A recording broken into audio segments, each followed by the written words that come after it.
नमस्कार, मैं हूं विभाकर झा और आप देख रहे हैं डीएनपी इंडिया। और डीएनपी इंडिया में इस वक्त की बड़ी खबर है किसान आंदोलन की।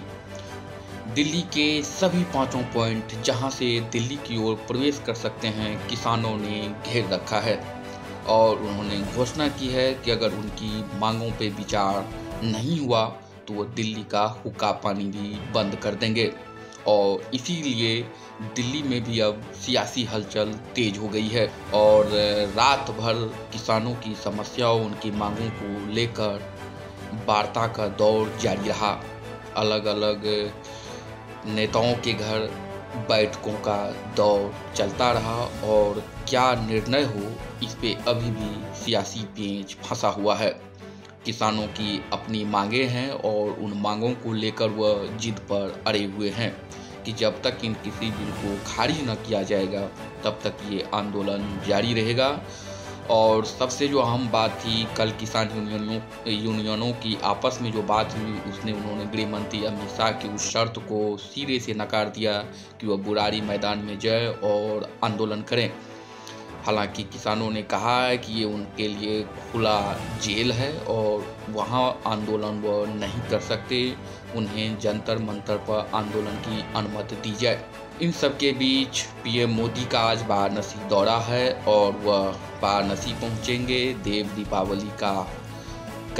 दीपावली जो मनाया जा रहा है, वह उत्तर प्रदेश के धार्मिक समुदाय जो लोग हैं उनके बीच काफ़ी लोकप्रिय है और इस दीपोत्सव महोत्सव में वो शामिल होंगे, कई कार्यक्रमों का उद्घाटन भी करेंगे। और ये माना जा रहा है कि किसान आंदोलनों के बीच पीएम मोदी का दौरा क्या ध्यान भटकाने की एक कोशिश भी है, क्योंकि वो किसानों के साथ साथ वैक्सीन लोगों को कैसे मिले, किस रूप में मिले और कितनी जल्दी मिले, इस पे भी वह विचार कर रहे हैं।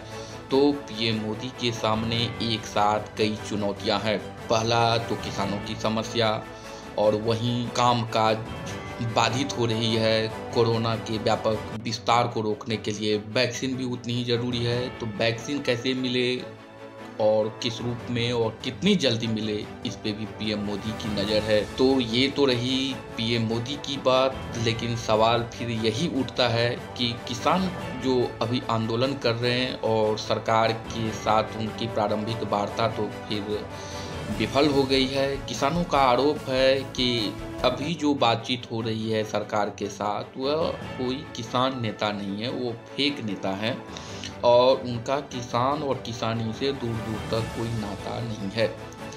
और जो असल में किसान हैं, जिनकी समस्याएं हैं और जिनको लेकर वे दूर दराज के पंजाब, हरियाणा और देश के कई हिस्सों से यहाँ तक पहुँचे हैं, उनसे सरकार बातचीत नहीं कर रही है।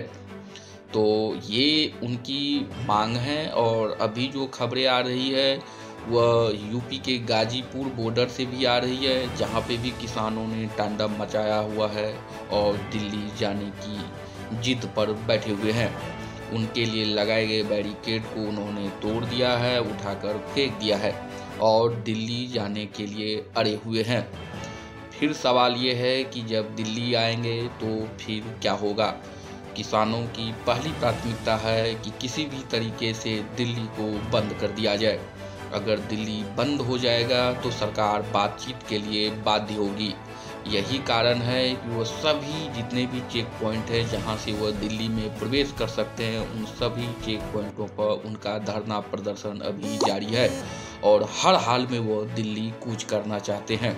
और इन सब के बीच सरकार का अभी मंतव्य समझ में नहीं आ रहा है कि इन किसान आंदोलनों को लेकर सरकार का रुख क्या है। सरकार कैसे बात करेगी, किस स्वरूप में बात करेगी और उनका आधार क्या होगा। सबके मन में अब एक ही सवाल है कि क्या किसान बिल जो है बना है, जिनके लिए सरकार काफ़ी उत्साहित थी, क्या उन्हें वापस लिया जाएगा या फिर सरकार अपने रुख पर भी अड़े रहेगी। अगर दोनों सरकार और किसान अपने रुख पर अड़े रहे तो फिर आने वाले दिनों में इस आंदोलन का रुख क्या होगा। हालांकि कई लोगों का भी कहना है, जिनसे हमारी बातचीत हुई है बीजेपी नेताओं से, कि ये किसान आंदोलन प्रायोजित हैं, जिनमें मंडी माफिया, आढ़तिया और राज्य की सरकारें हैं, जो ये इन किसानों को उकसा रहे हैं और प्रायोजित करवा रहे हैं। किसान बिल में जो प्रावधान है वह किसानों को हित को ध्यान में रखते हुए लिया गया है और निस्संदेह इस कृषि बिल से किसानों को एक आज़ादी मिलेगी अपने उत्पादों को बेचने की, मुनाफा कमाने की और अपने तरीके से अपने उपज का डील करने की। और वही पंजाब की बात करें तो जिन बिलों को उन्होंने पास किया है पंजाब की सरकारों ने, उन पर आरोप है कि उन बिलों में उन्होंने जो एग्रीकल्चर कॉन्ट्रैक्ट जो किसानों के साथ है उसमें केंद्र सरकार ने टैक्स का प्रावधान नहीं किया है, जबकि पंजाब की सरकार ने जो अपने यहाँ बिल प्रावधान किया है और कहा है कि इन बिलों के पास हो जाने से केंद्र की सरकार की जो कानून है वो निष्प्रभावी हो जाएगी। लेकिन उसी बिल में प्रावधान किया गया है कि अगर किसान किसी पूंजीपतियों के साथ कोई कॉन्ट्रैक्ट करती है अपने उत्पादों का, तो उन्हें राज्य सरकार को टैक्स देना पड़ेगा। पर इन सारी बातों में कितनी सच्चाई है और किसान इन सारी बातों को किस नज़रिए से देख रही है, ये भी देखना दिलचस्प होगा। फिलहाल सरकार और किसान आमने सामने हैं और आने वाले दिनों में सरकार के लिए चुनौतियां और भी बढ़ेगी। वहीं किसानों के रुख को देखते हुए जो उन्होंने बता रहे हैं कि वह 6 महीना तक इसी तरीके से आंदोलन कर सकते हैं, उन्हें किसी की सहायता की ज़रूरत नहीं है।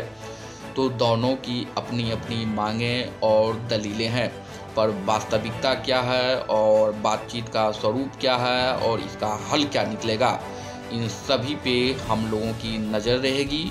और जो भी अपडेट होगी किसान आंदोलन से जुड़ी हुई, उससे हम आपको इसी प्रकार अवगत कराते रहेंगे। फिलहाल के लिए DNP इंडिया पर इतना ही। आप हमारे वीडियो को लाइक, शेयर और सब्सक्राइब जरूर करें। नमस्कार।